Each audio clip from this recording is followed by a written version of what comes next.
Welcome to A Year in the Bible with Daily Grace. My name is Kristen. And my name is Katie. And we want to spend a few minutes a day with you walking through the New Testament, one chapter at a time. This year, we will fix our gaze upon Christ so that we may know him, not only with our minds, but with our hearts. Together, we will learn that who Jesus is changes everything.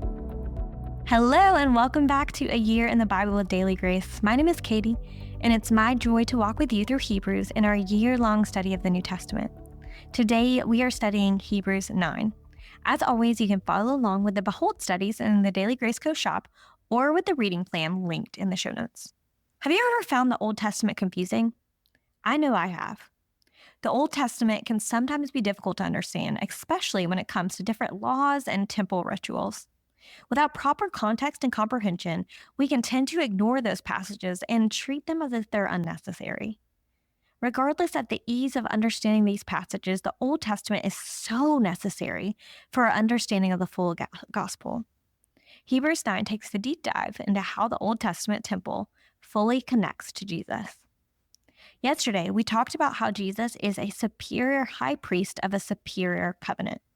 The author used a lot of imagery about the earthly tabernacle and how the earthly temple was a shadow of what was to come. The author also utilized Jeremiah 31 through 34 to emphasize the imperfections of the Mosaic covenant. Because of these imperfections, something better was necessary. The author of Hebrews continues this thought throughout Hebrews 9, beginning with the fact that there were regulations or rules for worship in the earthly temple. Remember when we first talked about how important it is to read the Old Testament? That is where it comes into play. The first section of this chapter talks through different parts of the holy place in the Old Covenant temple. The author begins by explaining the different items that were found in the holy place and the most holy place. But these items served various purposes in the priesthood. But what the author really wants us to see is that as long as the first room existed, there is a barrier between sinful humanity and God. No amount of animal sacrifices could remove us from that outer room.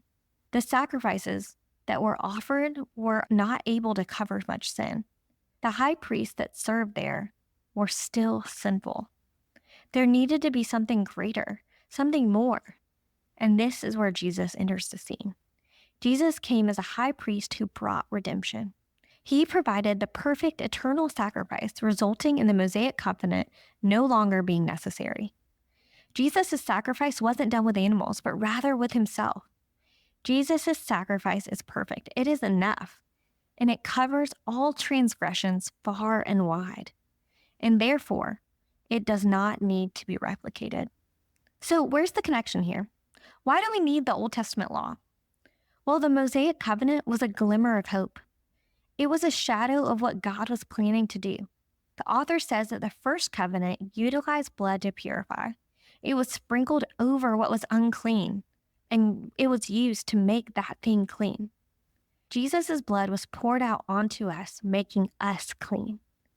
The veil that was between the priest and God is now torn down. Jesus has become the mediator for you and I so that we may worship God freely. Jesus came to earth to save.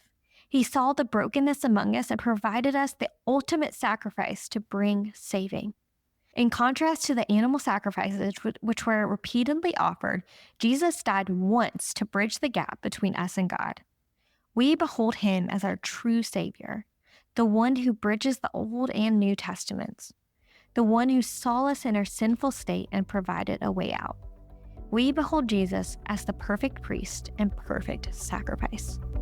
Thank you so much for listening to today's episode of A Year in the Bible with Daily Grace. Don't forget to check out the show notes for helpful links and resources related to today's episode. And make sure you are following at Daily Grace Podcast on Instagram for more A Year in the Bible content, and at the Daily Grace Co. for all things Bible study resources. We can't wait to study again with you tomorrow. Bye, friends.